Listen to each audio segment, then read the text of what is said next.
This is your dose of daily market wisdom with Master Trader Nick Santiago. Starting from humble beginnings, Nick has been beating the markets for over 2 decades. He shares with you his take on the profitable trades that will have you moving towards financial freedom in no time at all. To see an in-depth review of his track record and much more, go to inthemoneystocks.com.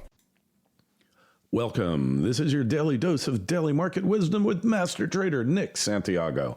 I'm Kerry Lutz. Today's 8/25/22, show number 417. Well, Jackson Hole is digging us deeper in a hole, Nick, huh? Well, everybody's looking forward to tomorrow's speech from Jay Powell. That'll come out about 10 o'clock in the morning, East Coast time.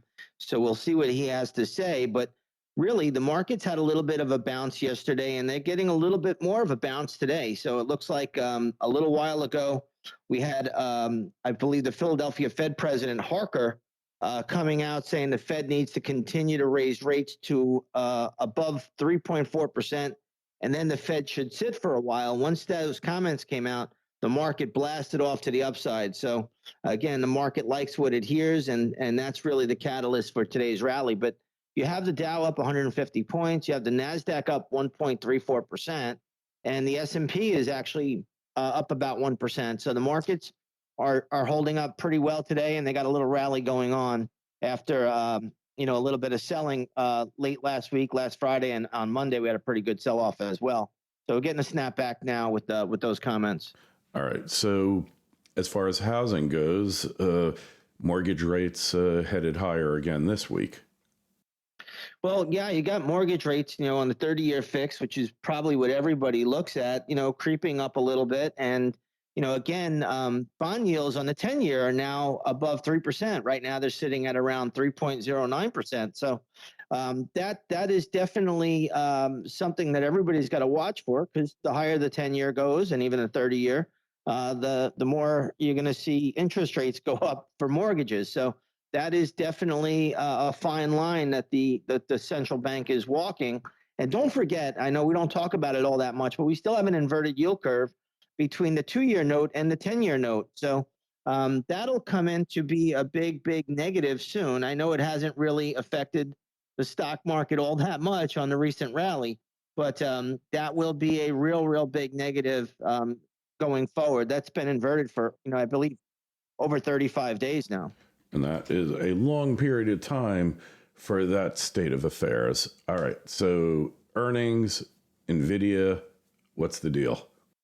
Nvidia had earnings. And again, they had warned already. So a lot of their numbers were baked into the cake. The stock started out a little on the weaker side, but now it's up $5.50. So when a stock goes up on somewhat negative news, even though they had warned, I think that helped the company. It's acting well today. Nvidia right now up 3%. So that's going to lift the semiconductors in general. You see the semiconductor index up about 2.5%. And if the semis are strong today, usually that's a good sign for the market. So markets can continue a little bit more upside in the near term. But remember, tomorrow's Jay Powell event is going to be a big one. I think he's going to try to thread the needle. I don't think he's going to try to disrupt the rally. So we'll see what happens then. So, be a little bit on the cautious side, and we'll see where we go tomorrow. That's going to be a big day. All right. So gold catching a bid today, went up pretty nicely yesterday. Yeah, so we got gold catching a little bit of a bid. Yesterday it caught a nice little bounce. Today it's up a little bit. It's not soaring or roaring, but it's definitely moving higher. So I like the gold level here. I think, if you look at gold futures, we're probably going to see a snapback back up to that 1825, 1830 level. I think that's where you hit your daily chart resistance, the same as last time when it rallied up in the middle of August, right around August 10th. So again, I think that can get back up there. Nothing goes up in a straight line, so we got to be a little bit aware of that. Gold miners are acting pretty well today. And you even got a nice little bit in silver. Silver's up a little bit as well after having a big pullback. So precious metals are hanging in there. I think people should watch for when precious metals become the fear trade. When that happens, that's when gold and precious metals could make a much bigger move. But that hasn't occurred yet. All right. Finally, Bitcoin looking a little flat today. Yeah, so when you look at Bitcoin, it's basically flat, sitting at around 700.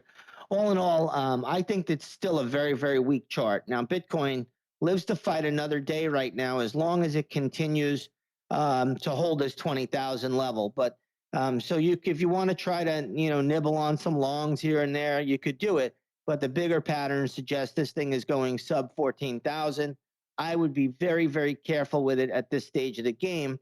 However, like I said, it still lives to fight another day. But we're at a very important juncture when we get into September and October, and I think that's where Bitcoin becomes very, very vulnerable to the downside. Agreed. It's going to be interesting, that's for sure. And you should go over to Nick's site, inthemoneystocks.com. See how he's beaten the averages for decades and continues to do so at the present time. And the Twitter feeds at ITMS, at Nick Santiago01, and at Kerry Lutz. And of course, your emails are always welcome, kl@kerrylutz.com. And please tell us, we'd like to know what you're trading. If you're trading, are you holding back? Are you worried about rates? Tell us your opinion. We want to know. Nick, we will talk to you tomorrow. Sounds good, Kerry.